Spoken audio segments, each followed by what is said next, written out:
Greetings, Internet, and welcome to Bookworm Reviews. I'm your host, the Bookworm. It's that time of the year again. The days become shorter, the temperature is getting chillier, and no matter where you go, keep seeing that fat man in the red suit. It's Christmas time, and I love everything about it. The message of goodwill to all, the decorations, snow, and of course, the big man himself, St. Nicholas, Father Christmas, Kris Kringle, Santa Claus. Based on the history of the bishop St. Nicholas, Santa Claus has become one of the world's biggest legends over the centuries, with many adaptations to this legendary icon. Today, we are looking at a rather recent interpretation by a legendary children's writer. Sit back and relax as we dive into The Guardians, Book 1, Nicholas St. North and the Battle of the Nightmare King by William Joyce and Lauren Geringer. That was a mouthful. He's a real nowhere man, sitting in his nowhere land, making all his nowhere plans for nobody.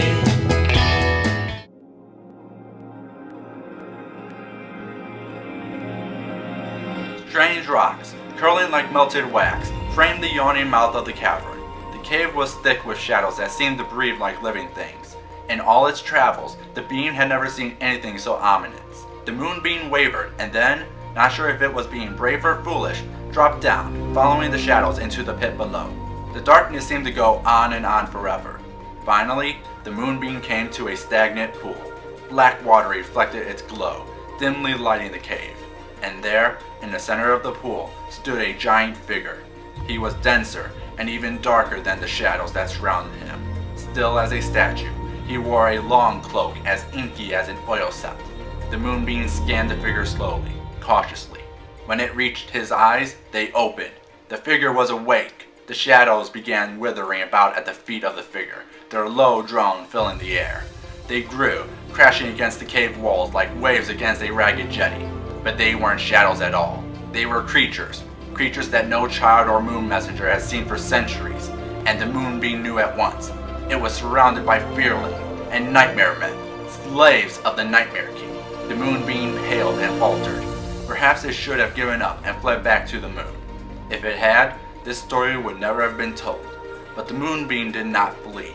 Inching closer, it realized that the phantom figure was the one all moonbeams have been taught to watch for. It was Pitch, the king of nightmares. What the hell was that?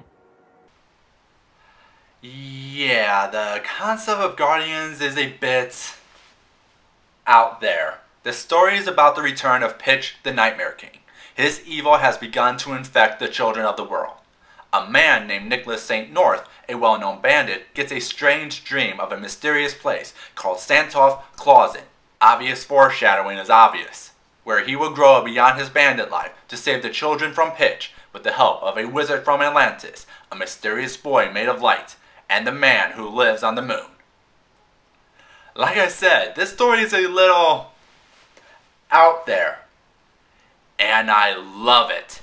It's concepts like these that make children's fantasy one of my favorite genres. The Guardians is a modern fairy tale using classic children's icons as its characters. Right now, the series is doing introductions for each of the major characters, starting with North, who, if you haven't guessed, will become Santa Claus, giving him a new origin as how he will become jolly old Saint Nick. The world is filled with a vivid imagination, from the tale of Pitch's creation, which ends with a climactic battle in space, to the village of Santa Claus, a peaceful village where people are free to explore and imagine. It's a kid's book. Actually, I have the soapbox here. I hate when people throw off kids media because, as they like to say, it's for kids. It's an idiotic statement in order to segregate a form of storytelling because it wasn't made for their age group. To just throw it off because kids are stupid, kids are dumb, kids don't know better. Bull. Kids may not be geniuses, but kids know bull when they see it. It's the people who just throw it off that annoy me because they feel like they are so smart and so sophisticated, and just shut up. For all that is good, get off your imaginary high horse, please. Kids media can be just as good as any other. Period. I'm sorry, I just really hate that statement. But Guardians is meant for kids first.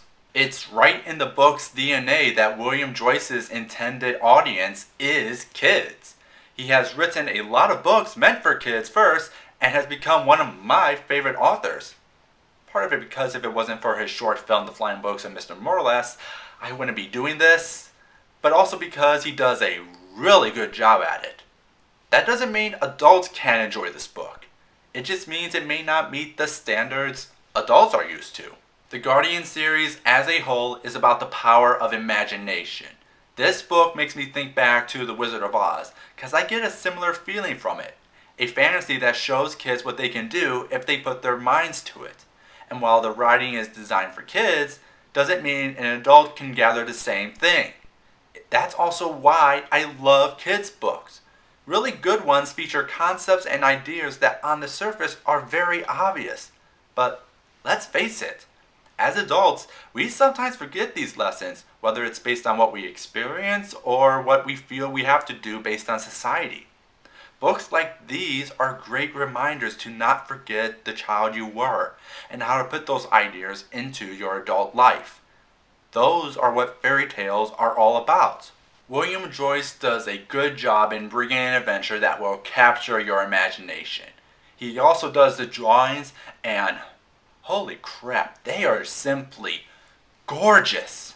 The main flaw with the book is things sometimes happen without any build-up.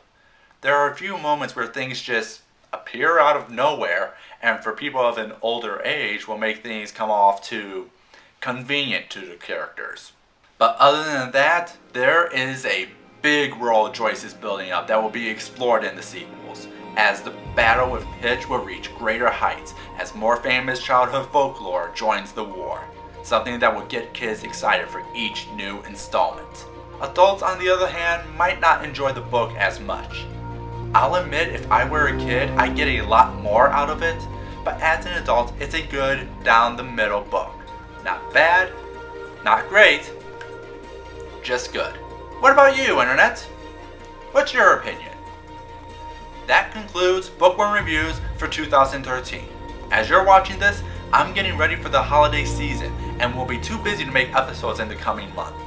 This has been an amazing ride so far, and I thank all of you for giving the show a chance and a watch. And believe me, I have no plans of slowing down yet. Bookworm Reviews will return in January. But till then, have a happy holiday, and remember, most of all, to have a nice day.